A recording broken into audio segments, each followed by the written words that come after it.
Good evening, ladies and gentlemen. Good evening. How are you? I'm Garfield Waller, your host, and welcome to another episode of Rock the Mic. We have a very interesting evening lined up for you as usual. But let's get some business out of the way first.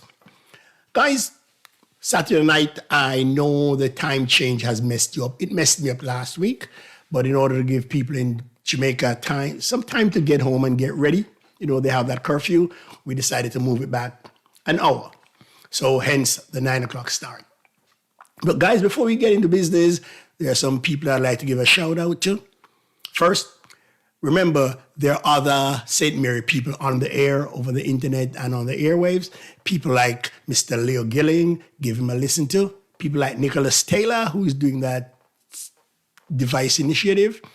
Please help him out. People like Candicore Reed, who plays such great gospel music online. And we can't forget our great DJ Extreme, Howie Taylor.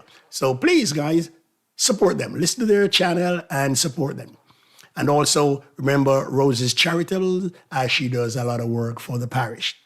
Anyway, guys, let's get into this. Let's get into this right now. Because the person I have in store here for you guys, the person I have coming on for you is a very interesting person. So, ladies and gentlemen, let's welcome him. Let's give him a rock the mic welcome. Ladies and gentlemen, Colonel Daniel Pryce. Colonel, good evening. How are you? Unmute your mic, Colonel. Unmute your mic. You're still muted? Evening, okay, good.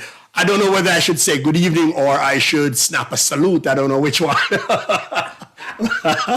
All right, but anything that you feel most comfortable with, then you anything, because do it.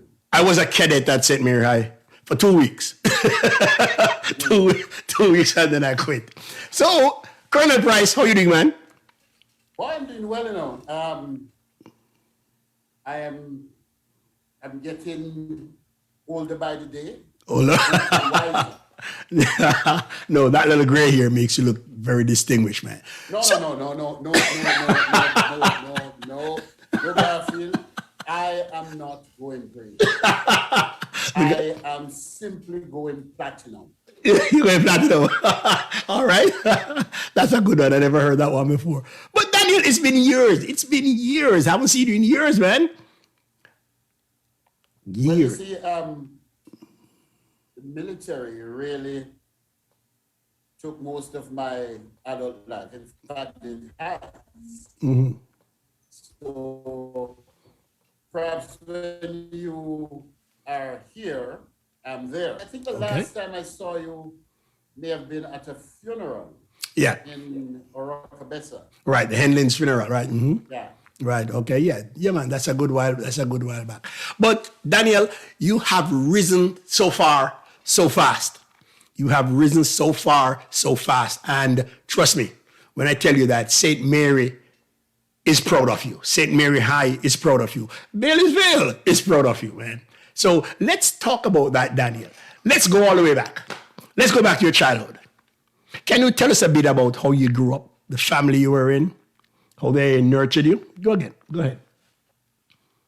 Well, I was born in a little hamlet in St. Mary called Bailey'sville. The capital? And I'm the last of 7 kids. Whoa. So, yeah, so I am one of 2 boys, but I am the wash belly. What? Mm-hmm. So I got all the hard chores to do, and I got all the hand-me-downs, and I got most of the love. Uh-huh.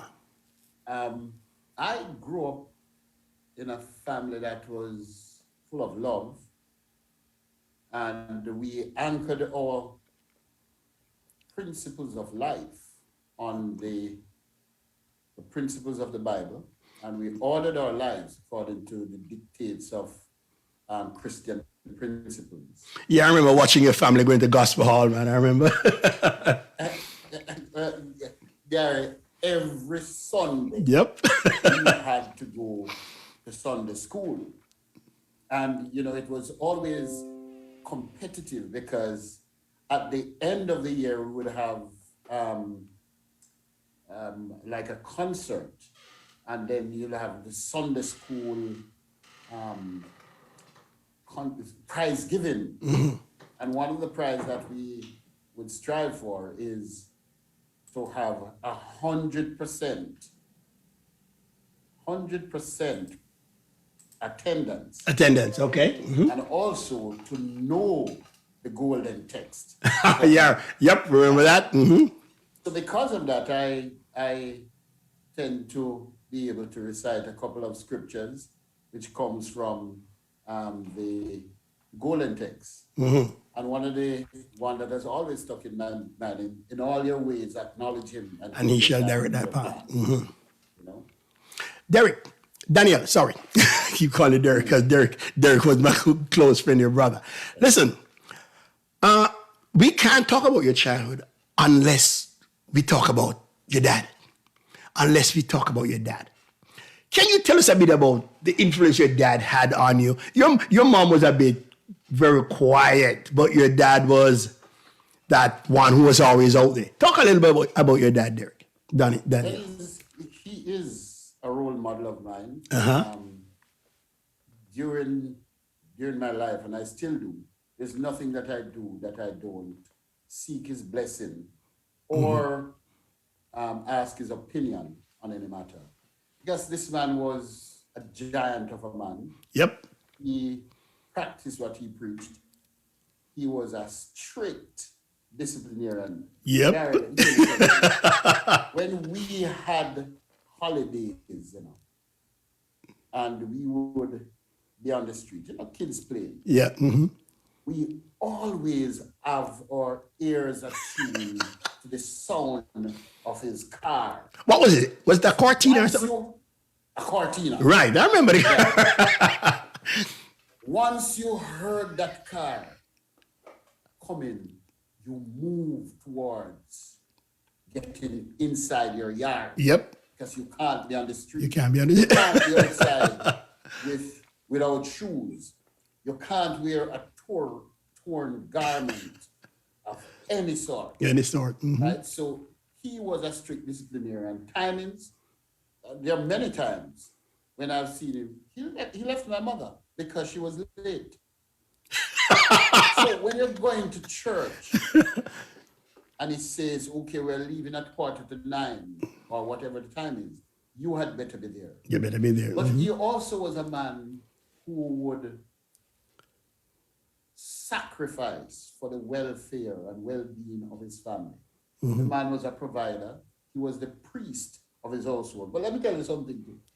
Every Saturday and Sunday morning, we had family prayer. From Brad, okay. And when they wake you up, sometimes they fall asleep, and your brother have to elbow you to say it's your time to pray. Every one of us had to pray. To pray. Yeah. But your dad was also one of the funniest human beings I ever met. That man could keep you laughing for hours. Yeah, he likes to be the life of the party. Wait, let me ask something about him. He was one of the top contractors around the place. Where did he learn his craft? Like any tradesman, he learned, and he seemed to have developed a knack for it. Yep.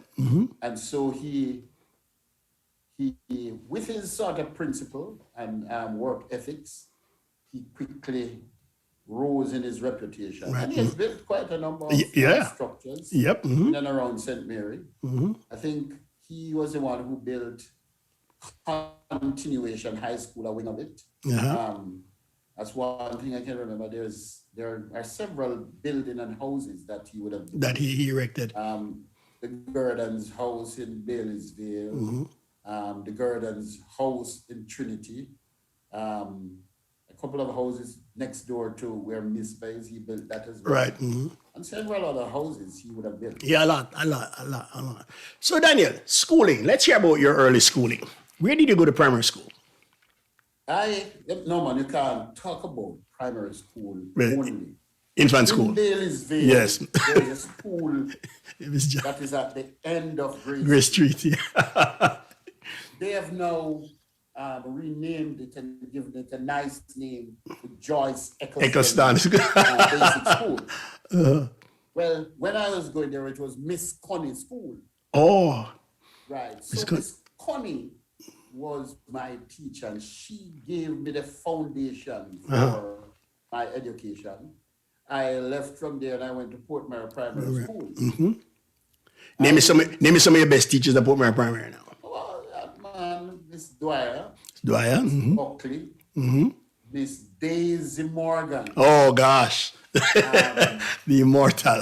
Daisy Morgan, Morgan, she's yep. 100 plus. Yep, Now, still going. Still going I go strong. down to visit her, and Yeah. she's doing her crossroad puzzles. Oh wow. No glasses, I No can gla- tell you that. Wow. You know, so yes, those persons, but you know, Mr. Thompson, Mr. Nicholson, Okay. principal, Right.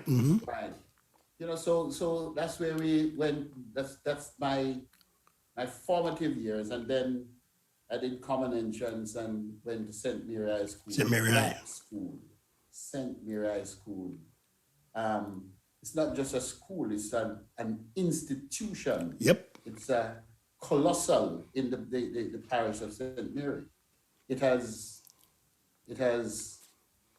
graduated some stalwarts in society. Yeah, we're coming on. Wait, hold on. Don't rush it yet. We're coming on to that. Ladies and gentlemen, if you're just joining us, I'm here speaking with Colonel Daniel Pryce of the Jamaican Defense Force. He's also a St. Mary High alum. So, ladies and gentlemen, tuning in on Facebook and on YouTube, welcome to Rock the Mic, and we welcome Colonel Pryce. Yes, Daniel, at St. Mary High, what did you excel in? Besides the cadet, let's hear about what your schooling was like. I can't say I excelled in anything because I can't say I was a bright boy. I think I was very bright when I was in primary school, but once I got to St. Mary High School, I mean, it became a little bit more competitive. So I can't say that I was a bright boy. I was an average student. Who was your principal? Who was your principal?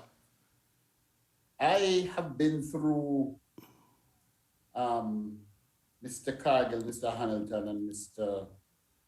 Johnson, right? Colonel, no, Brigadier Johnson. Brigadier Johnson. Okay. All of those principals have had their influence on me. But the one that I believe that has had the greatest influence is Mr. Johnson. Mr. Johnson. Brigadier Johnson. Okay. Yeah. Wait. Hold on. What brought you into the cadet? Why would a young man give up all his playtime, give up sports to go join something where you're out there marching day after day in this boiling sun? What attracted you to the cadet? That's a good question, I like the discipline. I like to endure hardship. And so when I saw the cadets, I decided that I'm not going to no Boy Scout. I'm going to the cadets. So, we had what they call permanent staff instructors from the 3rd Battalion, the Jamaica Regiment National Reserve, who would partner with the schools. And they came up and they were the ones who would bring the cadets up to speed in terms of the drilling and the field craft, the map reading and all of that. Oh, okay. And there were a couple of guys there that stood out. Drum Major Alexander, Mr. Hibbert. Okay. Another one, I can't remember his name now. But these guys were role models to you. And, you're out there, you're doing the things that the average student wouldn't do. So those are the things that attracted me. Because let me tell you, I spent 2 weeks in the cadet and I said, no. I spent 2 weeks and I decided, no, I'm going to quit this thing, man. But you seem to have done quite well in the cadets. You seem to have done quite well. Before we go any further, I have never understood the ranks. What's the most basic rank in the cadet? Well, private. Private. From private, you move up to what? That's the one with, that's the lowest rank. The lowest rank. Then you have the lance corporal, Lance one corporal. stripe. Mm-hmm. The corporal, that is 2 stripes. Okay. The sergeant with 3 stripes. Oh. Then you have a color sergeant or a staff sergeant, which is 3 stripes and a small metal crown. Okay. The distinction with staff sergeant, the staff sergeant is a specialist, whilst the color sergeant is the one who looks after the administration. Administrative. The provisioning for that particular group. Mm-hmm. So after that, you have a warrant officer class 2, shortened W2. Mm-hmm. And then you have a warrant officer class 1.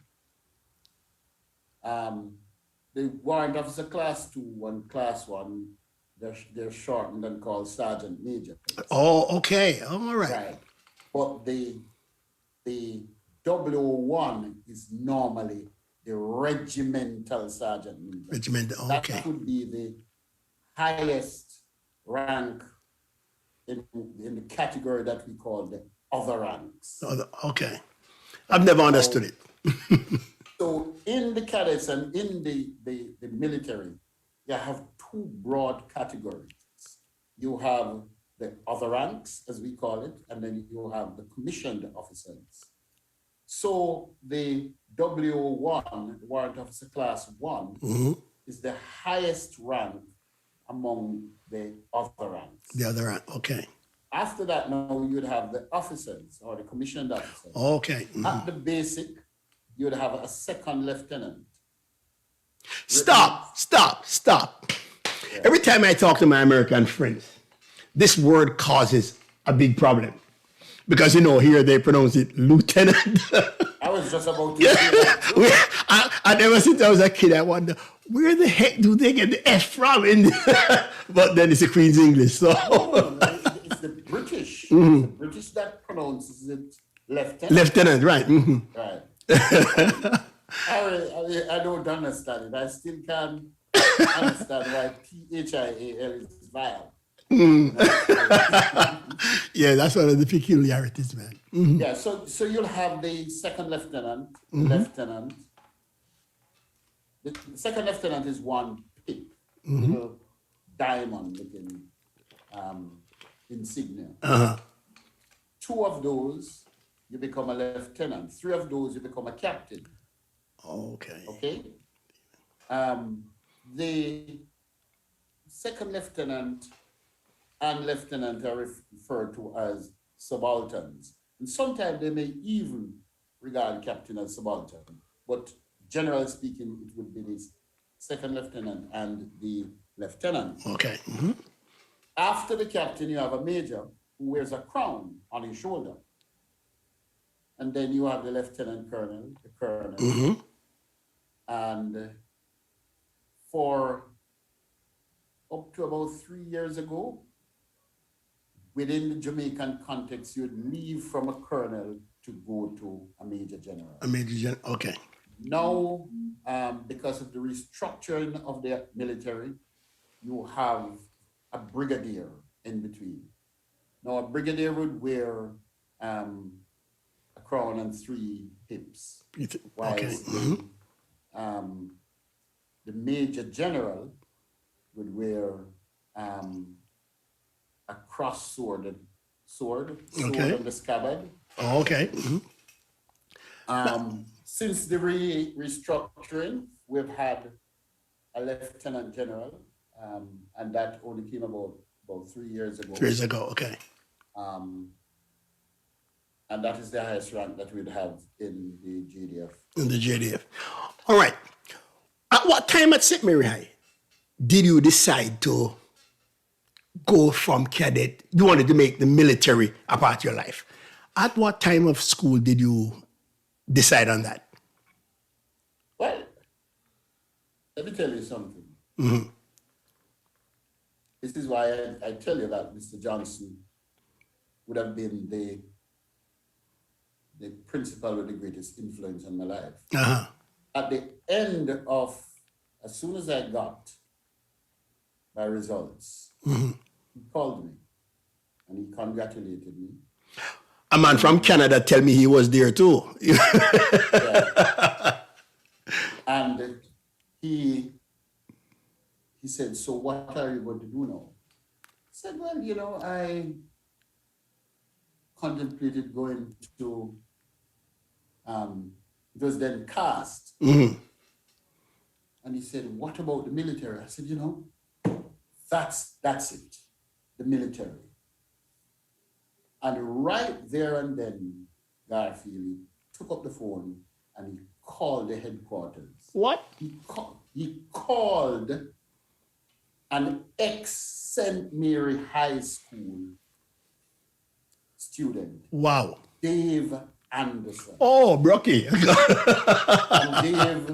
having called Dave set up an appointment for me to come in and be interviewed. Went in and interviewed, and was interviewed. And I was interviewed by a very interesting man who today has remained a mentor of mine, a guy called Major Neil Lewis. Neil, okay. Tall, bright, articulate man, you know, who was a great officer. And he was also a Christian, so there was a connection. There's a connection right there with you guys. Right, and I asked him at that point whether or not he think you could join the army and remain a Christian. Okay, that was important to you. That was important to me. And I tell you something, at that particular point, if he had said no, I would not have done. Oh, wow. Wow. So everything hinged on that, just that one answer. Oh, yes.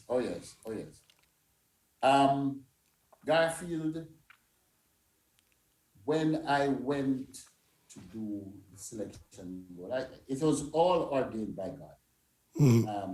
When I went to do the interview, the final interview, I did not know that I would be going off to Newcastle for 3 days to do what is called a selection board. Oh, okay.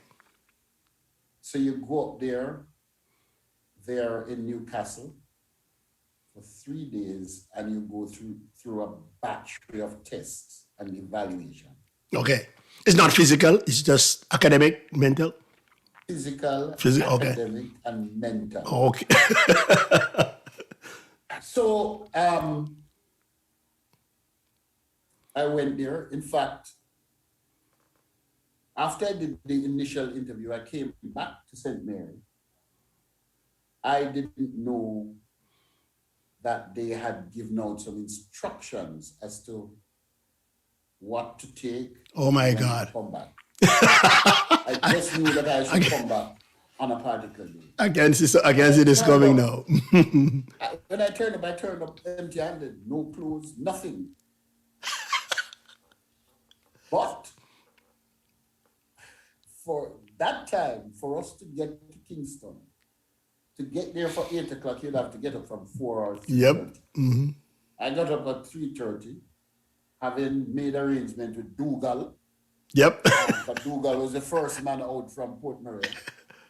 And Dougal came, and I had to sit there and wait for Dougal to get a reasonable amount of persons. The people in the bus, yep. Mm-hmm.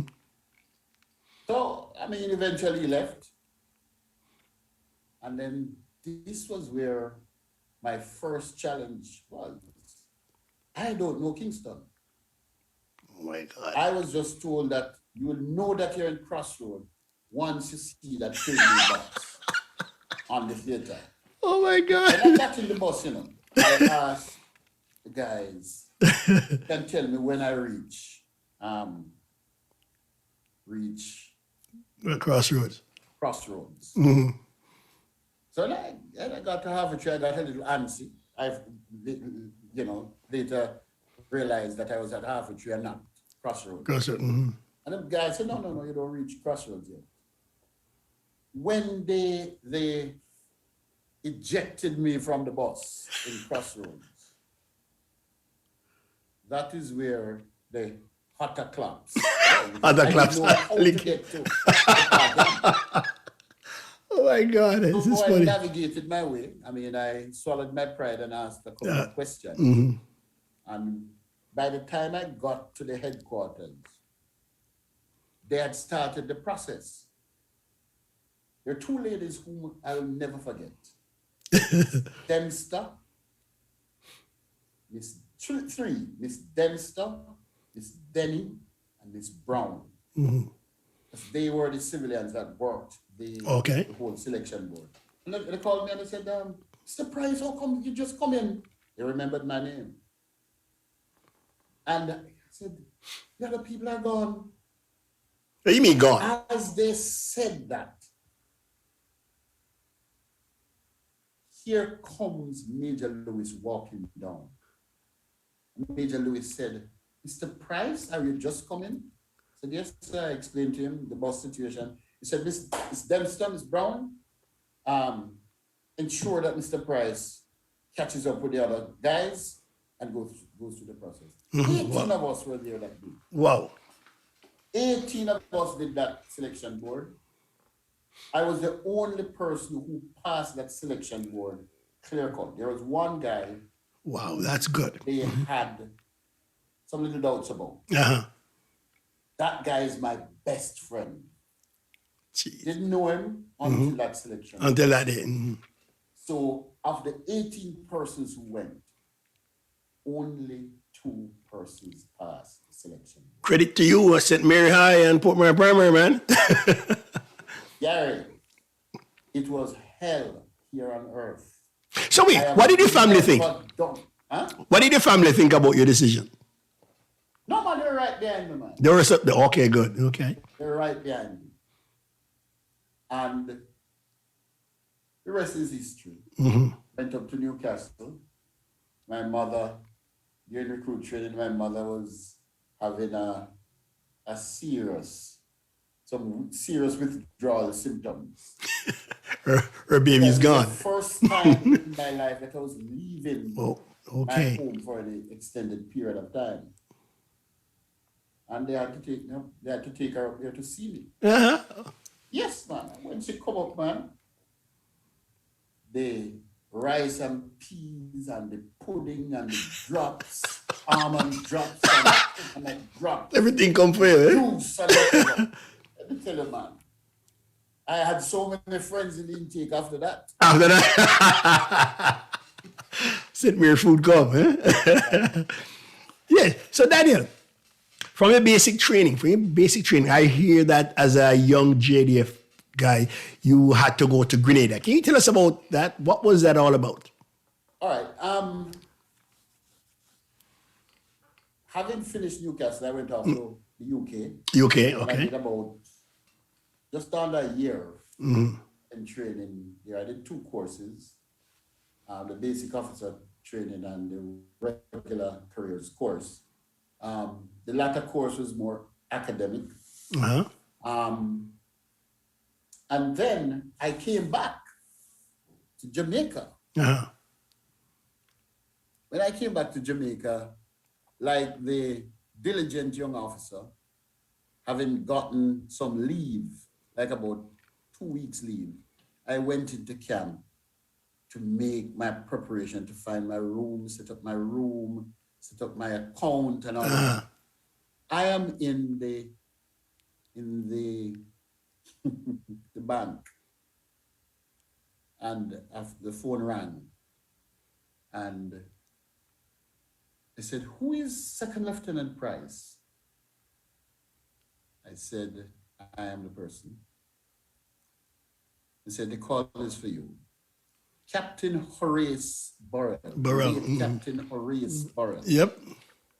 Summoned me to headquarters, and this is what he said to me. "Young man, your leave is hereby cancelled. Wow. you're to report to Manning training camp by 1500 hours, and you will be off to Grenada before the week is out. So I came back. I think I spent 3.5 days after I came back from the UK, and I was off to Grenada within the week. I could not tell my mother. I told my father, I could not. Wait, that was during the Grenada invasion, right? Okay. You know what my mother found out? We used to be granted 5 minutes. A 5 minutes call. You call your Okay. relatives. And I called and she answered the phone. And she asked me where I was. I couldn't tell her. You couldn't lie, right? And that is how that went. Oh, It was a God. fascinating experience in Grenada, because I really didn't get there when the bullets were flying. But there were still little remnants, and I've had some near-death experience, because I remember going off on a long-range patrol with some troops, and we happened upon some American soldiers who nobody knew that they were there. And Garfield, it was weapons drawn at each other. Our uniform at the time looked like that of the Grenadians People's Revolution Army. Oh, okay. uniform. In fact, even one of the staple belts was of the same color of the 1st battalion, the battalion that I was in. And as the leader of that group, I had to negotiate and talk the De-escalate the whole thing. force and de-escalate it. Okay. And you were dealing with, when we went up there, it was just after the coup. And so you had some highly trained officers who were locked up. And so you had the military type prisoners and the political prisoners. These guys were highly trained and they were skilled in psychology operations. Oh, okay. And we have had some near experiences with them. I mean, they use their chants from time to time to throw you off balance. I remember a particular situation where we got there just when they're coming out of the cell for the 1 hour. Normally you put them out, in small amounts at a time. This particular time they let them out. And they engaged one of our officers in a conversation. And they were chanting and increasing the chant. And was advancing on the officer. The officer had his weapon. And I'm there watching. And I saw what was happening. And I just stepped off, pretended as if I was making a call on the radio, and yelled out to the officer and said, "Look, you're needed at the front," and extricated him from the situation. They were advancing on him, and they would have just swallowed him up. Okay. Oh, wow. That's interesting, man. Move. Just move him out. I remember the guys, they're a dangerous man. And then they realized that, who they were dealing with. And I realized who I was dealing with. So that one was diffused. So Grenada was really a good experience. It tested your leadership. out there, and you're coming straight out of the Royal Military Academy, Sandhurst. And so that was a good foundation for my military career, and starting like that. Let me ask you something, Daniel. You went to training in England, right? Sandhurst. Yes. Are there any plans afoot for us to do our own training of officers in Jamaica? In fact, that's a very timely question. That is being contemplated as you speak. In a matter of weeks, we should be starting to do that. Oh, okay. Okay. No. One of the high points of your career, one of the high points of your military career is you were appointed equerry to the Queen. Could you tell us about that? What year was that? Her Majesty came here, I think, 2003. 2003? Mm-hmm. Yeah. So that's round about the time that I was chosen to do it. What rank were you at the time? I was a major. Major, at the okay. time. Okay. Mm-hmm. It's interesting because my life has been ordered throughout from day one. I think there's purpose in my life, I believe. Uh-huh. So I got a prophecy from a church brother, and he told me that, look, you're going to be chosen for an important assignment. He told me the date. Wow. That this will happen. And I remember when the chief of staff then called me and told me that I was chosen to be equerry to Her Majesty. I told him that I knew. And he said to me, you were not my choice. Wow. But my choice, person I had chosen, really just messed up. And so it has fallen to you. I said, it was not fallen. Not fallen to you. For me to do. Yep. Mm-hmm. And let me tell you something. It is perhaps one of the highest point, one of the highest point of my military career. Mm-hmm. And I just synopsize. I mean, I had to go to Buckingham Palace. I lived in Buckingham Palace for 12 days prior to coming down, to learn the protocols and all of that. Any fish and chips? Sorry? Any fish and chips in Buckingham Palace? Look here, how do you know that? Somebody tell me my story now. No. You know what happened? We lived in Buckingham Palace.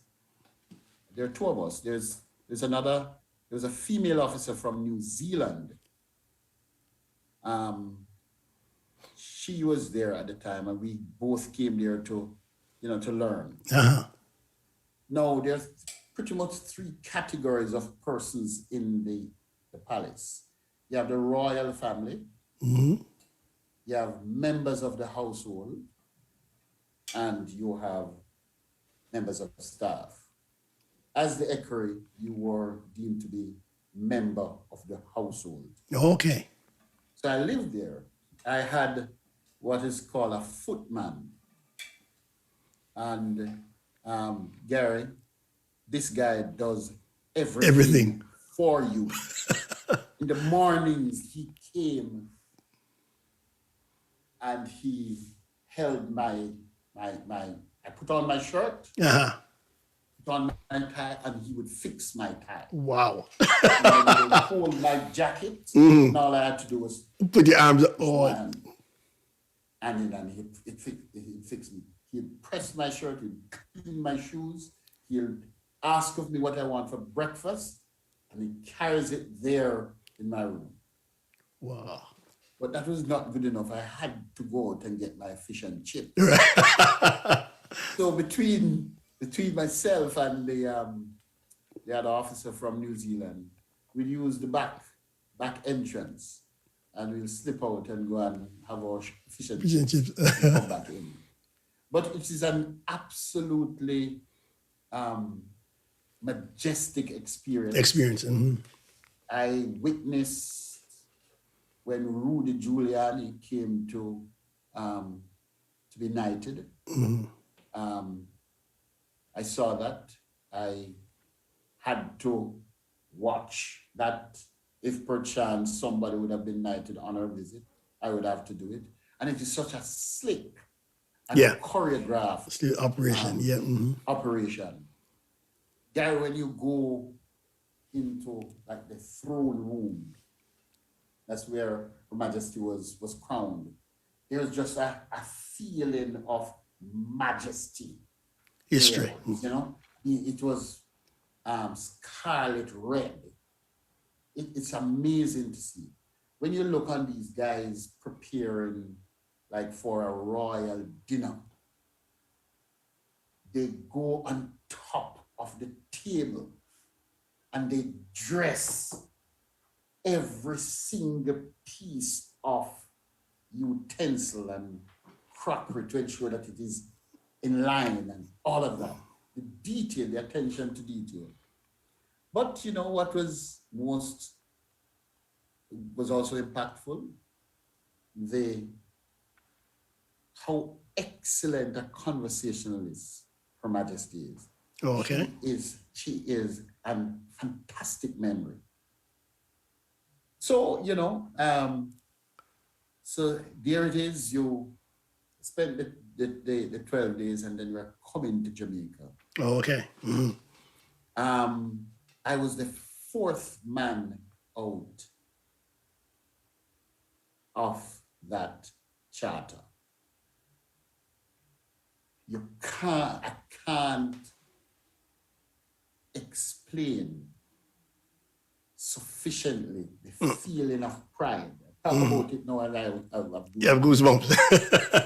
I rehearsed that coming out of the plane because all the other guys, when I put on my uniform in that plane about an hour out from Jamaica, because once you get on the plane, you change off to something comfortable. Yeah. Mm-hmm. And I waited until everybody else got dressed.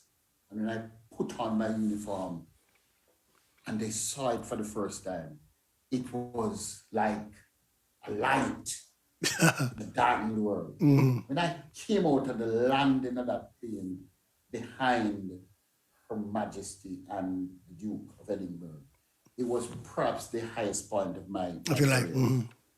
So that was a high point. The next highest point, or of equal importance, was the visit of the President of the United States, Barack Obama. Obama. Okay. Right. I did the planning for the ceremonial aspect of that visit. Mm-hmm. And there is something about that man, the aura of that man resonates positivity. I mean, both positivity and humility. Combined. And I mean, I remember the first time he shook my hand, he came out and he said, "Colonel Pryce, I have a gift for you. I'm going to give you a coin." And he came and he shook my hand. And when he shook my hand, the web of the finger right up palmed me the coin. It was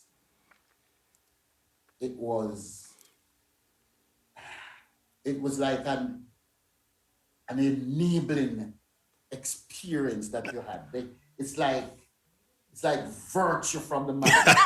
Okay. I'm telling you. And I've spoken to other people who would have met him and similar kind of sentiment. Yeah, he seems to affect people that way. Mm-hmm. He has a positive effect on persons, and not just not effect, but affect. All right. So I mean, that was one of the two very high points High points. in my military. But did you think that when you joined, did you think that you would have risen so far, so fast? Not so fast, but I didn't join to be at the bottom of the pile. You didn't join to be at the bottom, No, okay? I've always, sometimes it's books you read. I read Stephen Covey, one of the things he said, begin with the end in mind. So you must project yourself and see where it is that you're going to go. You want to reach. And that has been. So I worked for where I got to. Okay. And I thank God for it. All right. Ladies and gentlemen, if you're just joining us, we're here talking with Colonel Daniel Pryce of the Jamaican Defense Force, and he is also a St. Mary High alum. Very interesting conversation so far. Now, Colonel Pryce, I can't let you go without sticking with a couple of questions. Now, Jamaica, as we know it, has a lot of crime. What do you, as Colonel, somebody in the military who works closely with the police force, what do you attribute this rise in crime to? Why do you think we have such problems? Don't just talk as a military man. I want you talking, Right. as It's a yard difficult man. not to. It's difficult not to. But let me set the record that needs to be. I am now retired. I have spent 37 years, 2 months, and 30 days. My gosh, down to the detail. Right? So I'm retired, and I have been at the pointed end of the spear. Fight against crime and violence in Jamaica is been. It's a complicated problem, and I'm going to make it simple by saying crime is a social problem. Social, okay? So if you have a social problem, there must be an inclusion of a social component to deal with the problem. To deal with it, okay. I am going to say this. There are certain institutions in society that clothed with the responsibility of regulating behavior in society. Okay. First one is parents, the family. Family. Then you can say the community. And by community, you're talking about community groupings, community-based organization, youth clubs, service clubs, uniform youth groups. Okay. That help to curb behavior. You have teachers. You have the police. You have the judiciary, and you have the correctional facilities. Those 7 institutions have the responsibility to regulate behavior. If you look at Jamaica now, every single one of those institutions are having some amount of challenge. Okay. And the cumulative effect is that you have a society that is lacking in discipline and very poor attitude.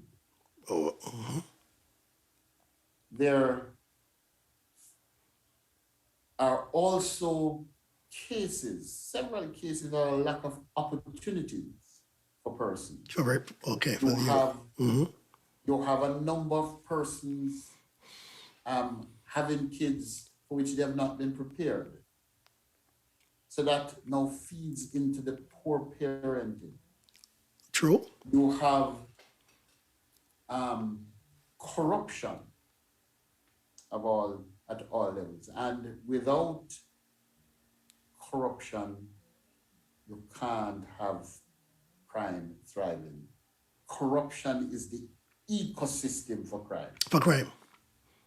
So I've described for you the problem as I see it. The police alone can't fix it. Can't fix it. The military alone Can't fix it. What do you think about this thing what do you think about this culture we have where we talk about informers? Informer for dead culture. Yeah. Mm-hmm. That is one of the problems.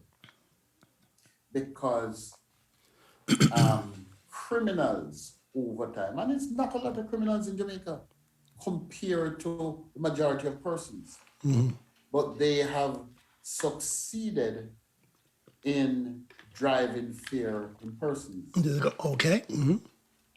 Right? We also have problems of enforcement of laws.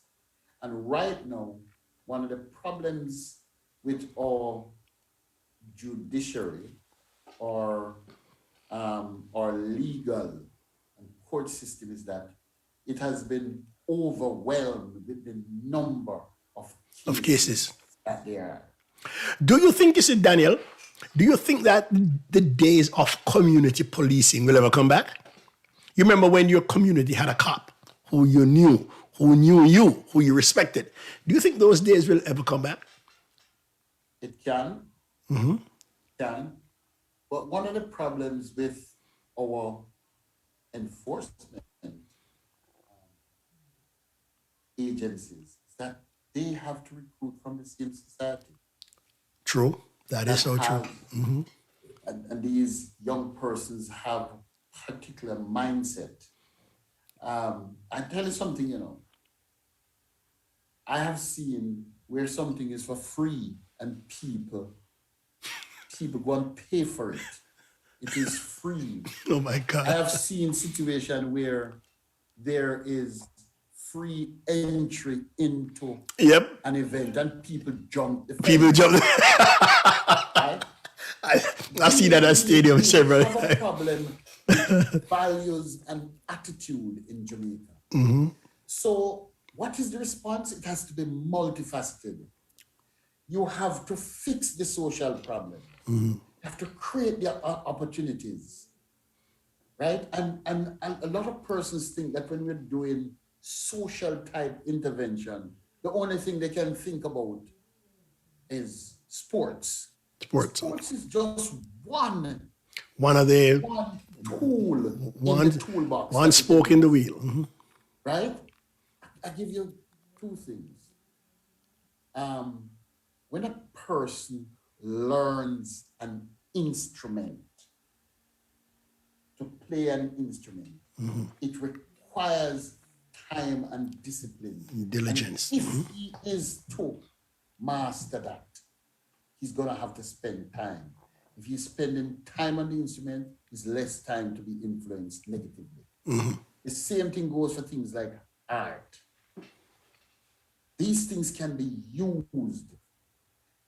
Persons developing skills. We have heart that needs to widen a bit in some of the persons. And there are some interesting initiatives. The Prime Minister now has one called LEGS. Okay. Mm-hmm. LEGS. I think it is learning, earning, giving, and saving. Okay. Right? And part of the LEGS program, the Jamaica Defence Force has copped into it or tapped into it. Mm-hmm. And they do what is called the Jamaican National Service Corps, where young men come in and women and they train for a period of a year. Mm-hmm. They get an opportunity to see whether or not they like the military. Okay, good. Uh-huh. Right? And we also get an opportunity to inculcate some amount of values in him. So there has to be hard policing. There has to be community policing. You must incorporate technology as much as possible. As much as possible. Okay. Against crime. People need to stand up against what is happening in their community. Because I can tell you, a lot of time in the inner city, nothing happens there that most people You don't know don't know about. about. What do you think about punishment? What do you think Huh? about punishment? Should punishment be, should you meet violence with violence, or do we need a softer approach? And when a prisoner comes in, instead of sending him back or worse than he came in, do we need to give him some training, some way he can be useful when he gets back into society? How do you look at Well, it? you know, um, Gary, I used to visit the prisons. I used to give my Sunday evenings to prisoners. So I'd go into South Camp Road Rehabilitation Center. I worked on programs to help them to rehabilitate. Some will always fall through the cracks, Yep. right? But I've had some good experiences with these guys. It takes tremendous amount of sacrifice, cash, investment of time to cause what you're saying to happen. But I can tell you that there are persons who you will never get through to because we have psychopaths True. that are prisoners. I have happened upon a couple of them myself. Um, I've had some interesting encounters with some of them. Time would not permit me to go through that, but the issue is some persons are going to fall in the Yep. crack. But I do believe that persons must be called upon to answer for what they do. To answer for what they did. Okay. But there, I believe society has a responsibility to help them to change because there are persons who can change. Every man can change. Right. Okay. Every man can change. There are some people, as I said, the psychopaths, Yeah. this is beyond them. It's beyond them to cause a change. But there are persons who have just lost their way. And when Yeah. you talk to persons in gangs, though, Uh-huh. and I have, once you get into a gang, it's difficult to come out, Difficult. Yep. because they watch you, they monitor you. And if at any point in time they think that you're getting soft, they'll turn off your light because you now become a liability. You're liable to them, right? So persons, I've spoken to guys, said, boss, I want to come out, but Jamaica is so small. Where can I But go? where can you go? That's true. That is true. So we have problems. It's not insurmountable. I'm always the proponent of there is no problem that can withstand the onslaught of sustained thinking. No problem that can withstand the onslaught of sustained thinking. Okay. And we can find a solution. You can find a solution. One aspect that you didn't touch on. When it comes to politics, what role do you think the politician plays in this whole thing? What role do you think the politician plays in this? Majority of our politicians, as far as I know, they have good intentions for the country. There might be some who, by virtue of where they are, have to strike a balance between the darker side. There's always a choice that politicians must make or can make, ought to make. Unfortunately, some of them don't.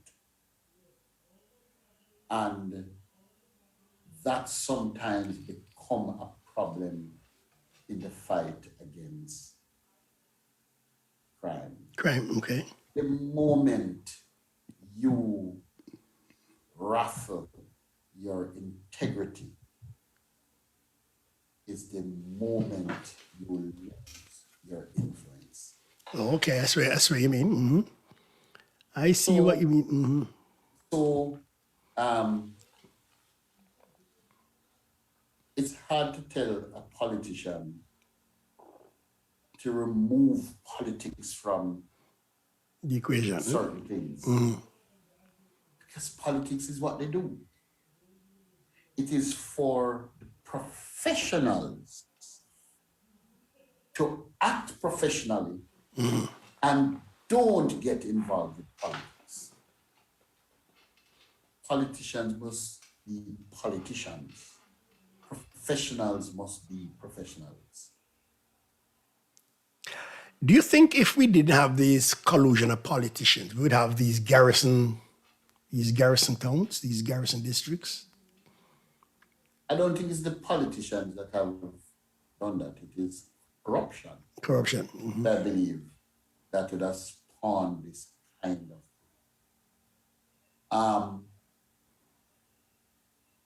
As simple as you take it,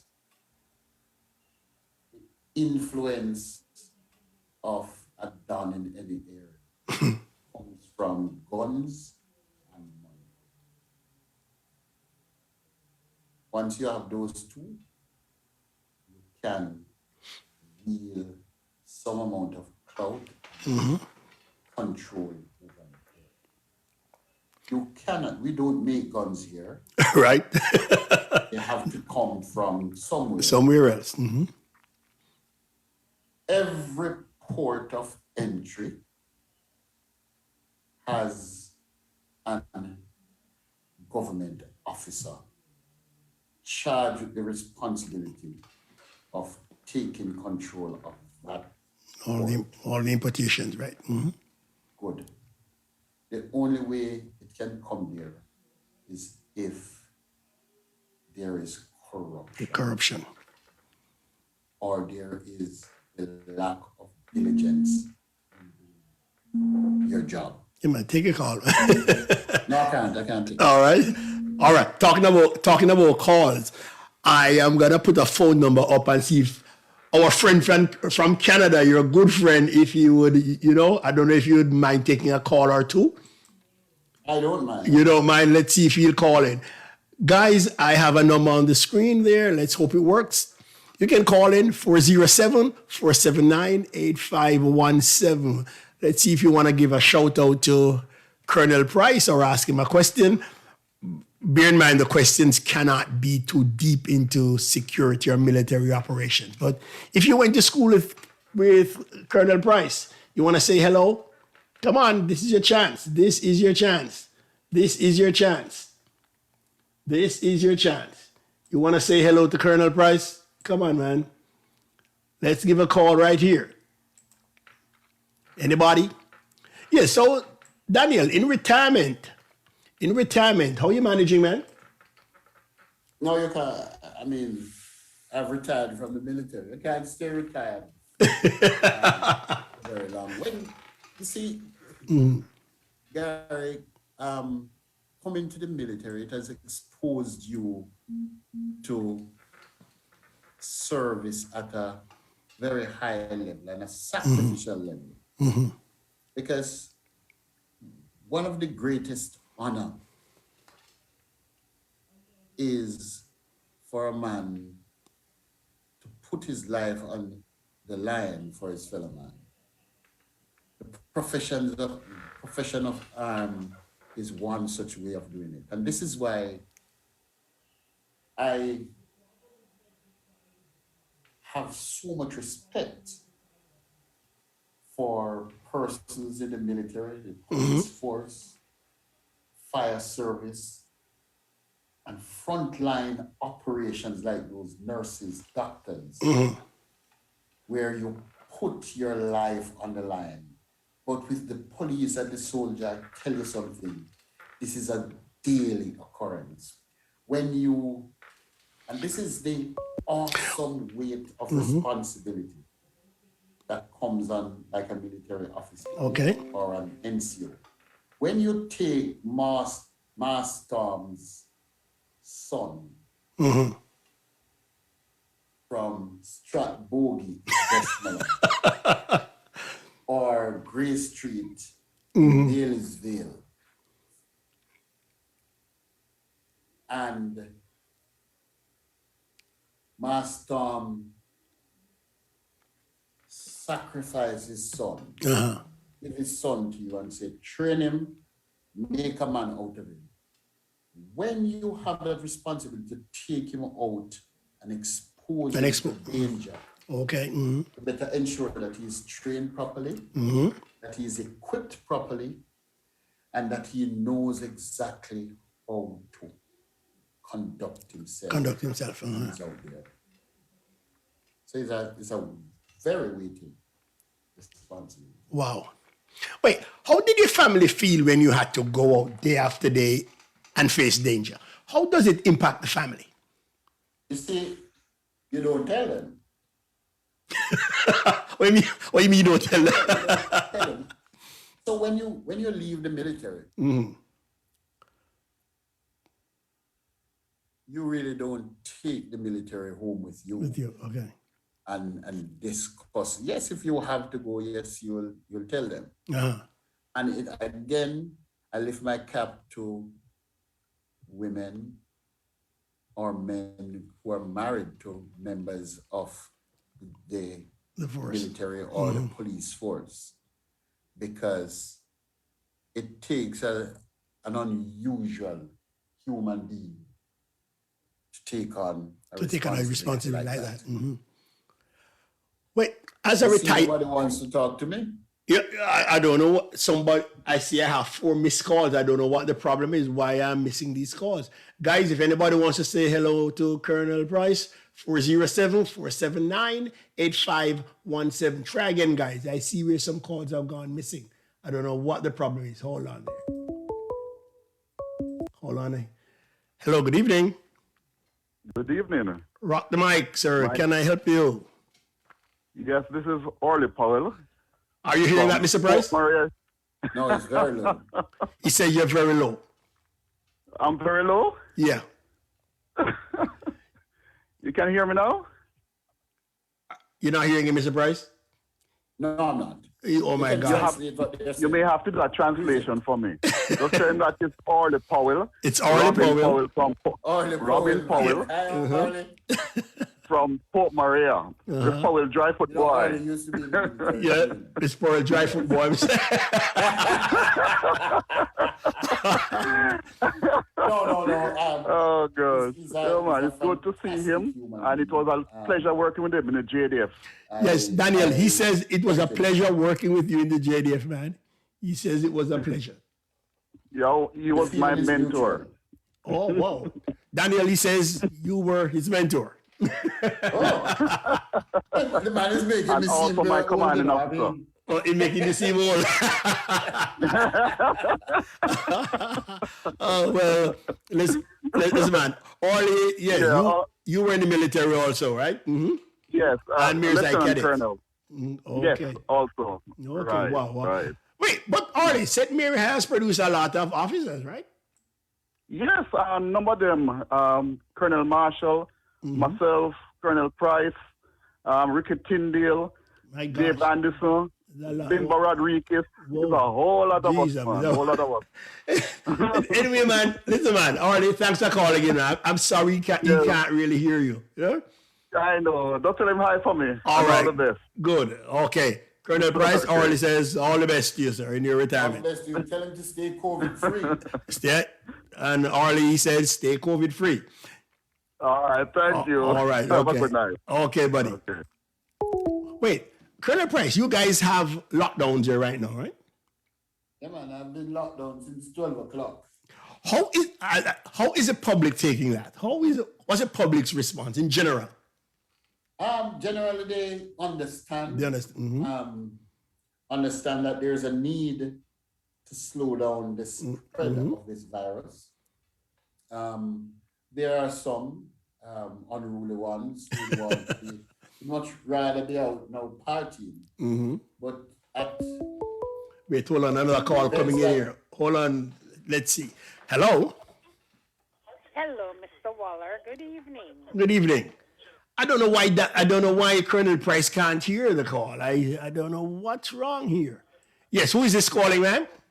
This is Hillary Williams, Maxine from Baileysville. Yes. I went to Fairmount. I didn't go to Mary's Eye, but Oh, pity, such a Daniel pity. is my little brother. All right, hold on. Daniel, on the phone here, we have a young lady who lives right at the mouth of Grace Street. Maxine Williams, Hillary Williams. Huh? Yes. Oh my God. Hillary? Oh my God. Oh, I don't wish know I what. could see her. Oh my gosh, I don't know what's wrong here. Why you're not hearing? Oh, geez. Let me see if I can remedy this. Oh my Lord. I don't know why we're not hearing this thing here. I hope well, I don't understand how he's not hearing. He's not. He's not hearing at all. Oh my God. I may have to translate for you. Oh yeah. Yes. Yes. Yes. Yeah, you guys grew up together as kids, right? Yes. Yes, Yeah. we did. His house was right behind mine. Right, I remember. Right? So, Daniel, that's Hillary wishing you all the best, man. That's Hillary wishing you all. Well, I wish I could see. I've not seen Hillary in over Retirement, 30 Daniel. years. Oh my gosh. I don't know why you're not hearing at all. I can't figure out what's going on. Garfield, Yes, sir. we used to just cut through the bush and get down to their house. Right, there you're just right behind you. Right. And that is where Yeah, you know, well, the tell him I swings. wish him all the best and I love him. they Okay. had And we'll see your him. father Catch did up one day. a swing that was made out of the cable, Mm-hmm. right? That you see on the high tension wire. And we used to do some pumping in that Well, we swing. bless Mr. Waller. yeah. It was good talking to you. Yeah, Hillary, is here talking about it. You guys in that swing. Oh, yeah. Oh, yeah. Seems like he has many memories of that swing, man. Yeah, man. Oh gosh, I wish we could have gotten through with this call, but oh my gosh, it's just not going through here. I cannot figure out why. I cannot figure out why this thing, the call could is be his not phone, getting through. It could be his PC. Let's see here. Daniel, can you hear her again? I just hear very low. Well, perhaps it's. I wonder if your mic, your headphone probably yes. is creating that. I yes. don't know. Oh, yes. We were like siblings. Somehow it's not going through to you, and she's not Yeah. coming through to you. Yeah. Anyway, Hillary, he remembers everything. He has a lot of great memories, man. Yes. Yes. All right. All right, Thank take you. care. All right. All right. Yes. Bless you, Hillary. Yeah, man, but Daniel, honestly, man, it's been a pleasure talking to you. We're going to have to do this again one day. We're going to have Yes. to hold on. Somebody is calling. This call coming from Jamaica. Oh, my gosh. Hello? Hello? Yep. Who am I speaking with? You're on Rock the Mic? Yes, yes. Mm-hmm. Yes. Colonel Marshall calling in. Oh, God. Colonel Marshall Skelly, want one. Lady Marshall, man. Something is happening with the call where it's not going through to you, but oh, my God. Mr. Marshall, it's nice having you on, man. Another colonel? Yes, yes. Yes, it's a pleasure. Oh my gosh. Oh my gosh. St. Mary High has produced some very distinguished guys in the army, man.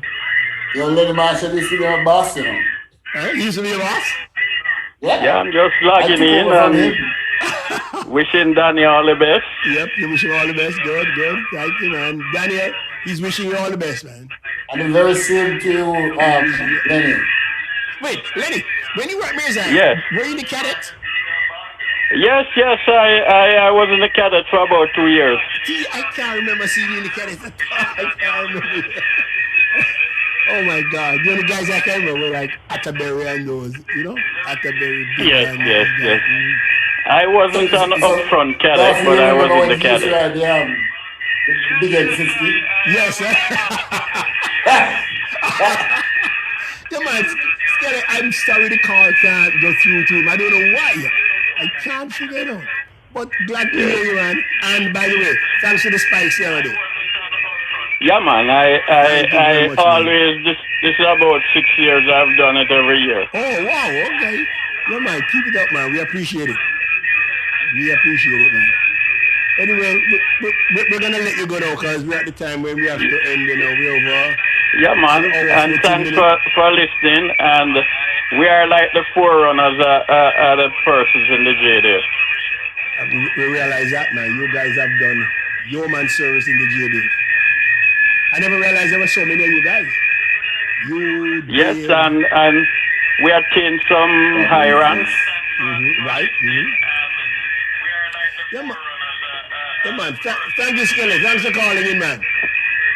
That's Colonel Marshall, ladies and gentlemen. Thanks a lot, buddy. All right. Yeah, man. That was Mr. Marshall, sir. But question to you, Daniel. Do you see any expansion coming in the JDF, making it something bigger? Yeah, they're currently in an expansion mode. You know? In fact, they have sort of regionalized the force. You have battalions in Montego Bay. Before you had a bumped up company of reserve. Now you have a regular battalion down there. Okay. You have a battalion in the center, and you have a couple of battalions in Kingston, and then you have the Coast Guard being split in two. Okay. Looking at it to I think it's north and south. Okay. Of the island. Okay. Now, so it has expanded. It has expanded. All right. Yeah, man. But Daniel, listen, it's been fun. I've enjoyed it. I've learned a lot. And let me tell you, man, St. Mary High, Bailey'sville is very proud of you, of what you have done and what you'll continue to do. And we like the work you're doing and the inspiration you have been to a lot of our youngsters. So, man, keep up the good work. Stay safe. Stay with God, as you have always done, you and your family have always done. And please, when you see them again, when you talk to them again, say hello to Mr. and Mrs. Pryce for me, man. Please do. Please do. Yes. So, guys, on behalf of Rock the Mic, I want to thank you for tuning in. Thank Colonel Pryce, and we wish him all the best, and we'll see him again one day in the future. So, Danny? Yes, man. Okay. Thank you very much for having me. Man. Respect. All Thank right, you buddy. all guys for listening. Thank you, man. Thanks a lot, buddy. I've enjoyed it. I have enjoyed it. All right. Okay, man.